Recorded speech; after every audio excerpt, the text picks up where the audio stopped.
बालू सिंह कानावत, अध्यक्ष मेवाड़ क्षेत्रीय महासभा संस्थान उदयपुर। अभी हम कलेक्टर साहब से मिले। कलेक्टर साहब को हमने ज्ञापन दिया कि महाराणा साहब का कल चित्तौड़ में कार्यक्रम जो राज तिलक वाला है वो हमारा जो संस्कार है उसके अनुसार आराम से हुआ है, और हम अब केवल उस पगड़ी दस्तूर के बाद में ये हमारा हमेशा का रिवाज रहा है कि धूनी पर दर्शन करें और उसके बाद में जो है एकलिंग जी दर्शन करने जाए, उसके बाद ही रंगोत्सव का कार्यक्रम होता है।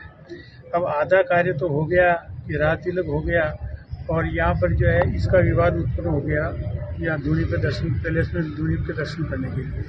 तो हमें जानकारी मिली है कि रात को 1 बजे इस धूनी वाले क्षेत्र को कलेक्टर साहब ने धारा 145 के तहत जो है अधिकृत कर लिया है। तो हमने अभी इनको निवेदन यही किया है कि साहब हम कोई ज़्यादा कब्जा नहीं करना चाहते हैं, न कोई वहाँ जाकर के कोई उद्घन करना चाहते हैं। आप 5 आदमी को आप प्रशासन ले जा करके उनको दर्शन करवा दें ताकि ये रस्म जो है पूरी हो जाए। तो इसी तरह का हमने ज्ञापन उन्हें दिया है। हम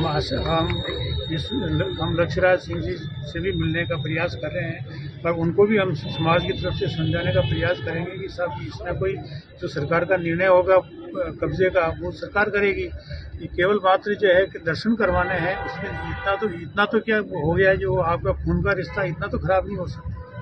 ये हम उनसे भी निवेदन करते हैं। आपको लगता है कि कल जिस तरह की स्थिति बनी उसके बाद में सिटी पैलेस प्रबंधन स्वीकृति देगा अंदर आने की? इसीलिए तो हम प्रशासन के पास आएंगे। भी प्रशासन ने अधिकृत कर लिया है जब धारा 145 के तहत, तो अब तो प्रॉपर्टी सरकार के पास है। सरकार को जो है अब इसमें करवाने की क्या जरूरत है? अब लक्ष्यराज सिंह जी इससे ज्यादा जो है वो करने की क्या जरूरत है? तो सरकार ने टाइम दिया है कल तक का जवाब के लिए? किसके जवाब के लिए? कि पैलेस प्रबंधन जो है 27 तारीख तक के 48 घंटे में जवाब देगा, उसके बाद कोई कार्रवाई आगे बढ़ेगी। उसको लंबा करने की क्या जरूरत है? ये संदेश का कार्यक्रम है। अगर प्रशासन, मैं कह रहा हूँ राज्य सरकार और मुख्यमंत्री जी इसमें इंटरवेन करें तो ये आराम से निपट सकता है कि भाई ये दर्शन करा के हम ले जा रहे हैं और हम वापस ला रहे हैं। अब इसमें कौन सा तुम्हारे पोजीशन का या कोर्ट का कौन सा उल्लंघन हो रहा है? आज विश्वराज सिंह जी ने जो इंटरव्यू दिया उसमें उन्होंने कहा कि धूनी दर्शन की परंपरा तो होती रहेगी जैसे व्यवस्था होगी, लेकिन पहले एकलिंग जी के दर्शन कर लें क्योंकि दोनों परंपरा अलग अलग है। पहले एकलिंग जी का नहीं होता है, पहले धूनी का दर्शन होगा, और आज मंगलवार की वजह से एकलिंग जी के दर्शन नहीं हो सकते हैं। तो एकलिंग जी का तो कल का कार्यक्रम है। कल का जो घटनाक्रम हुआ था बाहर जो पथराव हुआ, मेवाड़ क्षेत्रीय महासभा किस तरह से देखती है? क्योंकि मेवाड़ राज पर बदमाशी तो पैलेस के अंदर से ही हुई है, बोतलें फेंकी गई है, गमले फेंके गए हैं, ये है।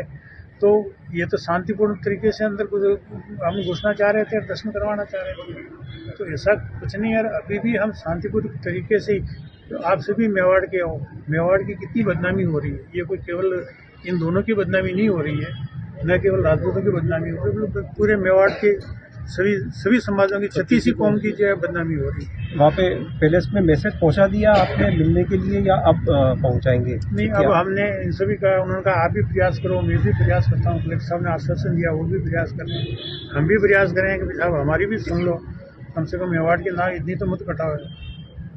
कहा तो महाराणा प्रताप का नाम है, रात पूरी दुनिया हंस रही है उसको। ठीक, धन्यवाद।